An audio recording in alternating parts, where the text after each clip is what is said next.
All right, I'm right. Let me go to something else Obama did this week, because this did get under my skin. He was at this town hall meeting.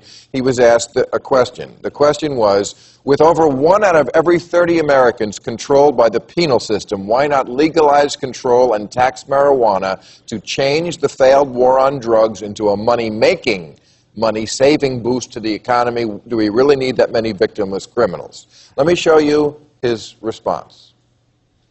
There was one question that was voted on that ranked fairly high, and that was whether legalizing marijuana would improve the economy and job creation.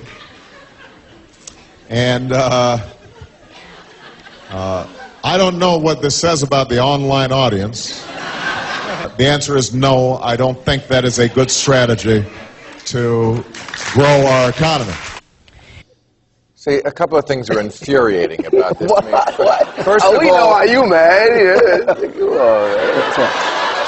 Right, and you're not. But I'm not really. Well, but listen, I think that in the country, okay, if you got a precedent where people get smoke cigarettes every day, they can drink beer at 8 o'clock in the morning, they can watch every stripe of pornography and known to man, then why not legalize some fucking weed and make some money? You know what I'm saying?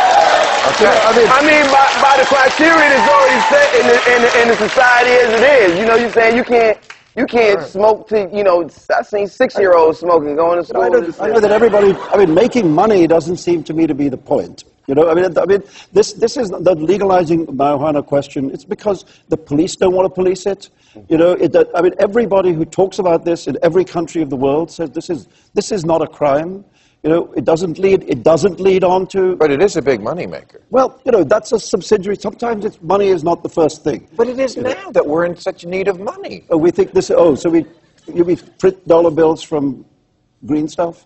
Well, we don't. That's the difference, but we don't have to just print them like we're doing now. We could. It's a product. But I think, you know, what you could do is let the police do other things. You don't fill up the jails with people who shouldn't be in jail. You don't waste time. You know, this is right. It's not to do with. And it makes the money. And it makes money. Okay. We broke, Simon. We need some dollars. Yeah. Right. There's hard times in America. And also, for Obama to mock, you know, I don't know what's going on the internet. Well, excuse me. One, the internet is America now. That sounded like John McCain. So Bill, that was an answer John McCain would give. What do you really expect him to say at the online town hall meeting? No doubt. I mean, I got some weed on me right now. No.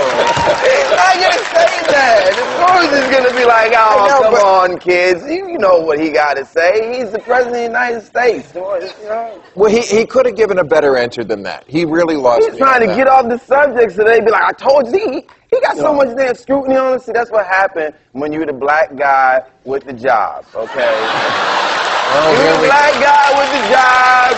The motherfuckers is like, okay, what the fuck is you doing, Mr. Negro? What are you doing?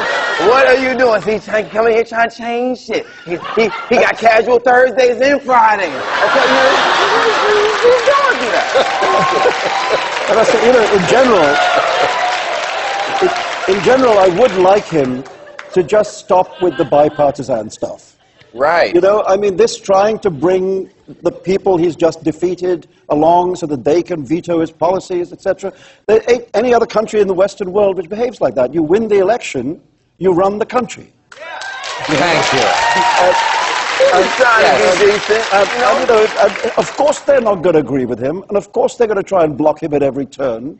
And he may as well just run the damn country. Right. You know? Because it's a crisis anyway. He just got the job. And it seems to me that on the marijuana I do not want to be the president. Every time there's been votes and public opinion polls, it's popular to legalize marijuana. It's not even unpopular. That's why it was so annoying for him to talk. This was, by the way, this was the #1 question. Yeah.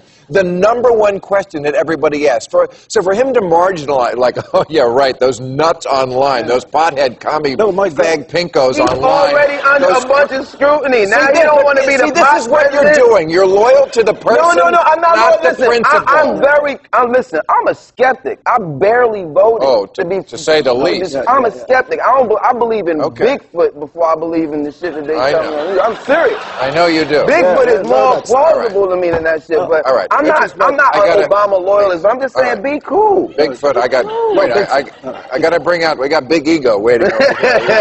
He's the contributing editor to Vanity Fair, whose latest book, God Is Not Great, comes out in paperback in April. Christopher Hitchens, right over here. Oh, no. Let me help you with that. Thank you. It's my dope substitute. Is this your urine sample? It's my dope substitute. No.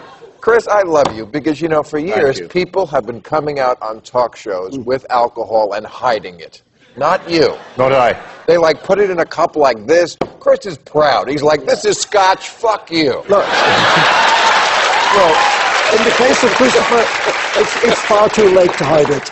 I just think it should be listed as a leading indicator. It's sort of one of nature's things. It's like mother's milk. It so is. And so much better for you than that dope. You look great, by the way. I know you have been working on your health. Obviously not completely, but I've read about it. No, the New England Journal of Medicine says at least 2 drinks a day for the heart and the bloodstream. Well, of course, that's bullshit, but we don't have No. Yeah, it is. And by the way, the wine should not be white. All the Chardonnay drinkers have been wasting their time. Look. Red. Pinot Noir. You don't have to tell me about the pleasures of liquor. I spent Good. a lot of my life involved with them, but there is no doubt that any amount of liquor, any amount of any poison is bad for you. The reason why you have this bullshit statistic about 2 drinks are good for you is because we live in the country of great stress. So the guy who comes home from work and has 2 drinks lives a little longer than the guy who's like this and has a heart attack at 59. It doesn't mean it's good for you. But anyway, I'm glad you're in better health. It cleans, it pumps out the arteries. It gets the fuzz out. And my brother likes to say it's water-based. It does the pipes.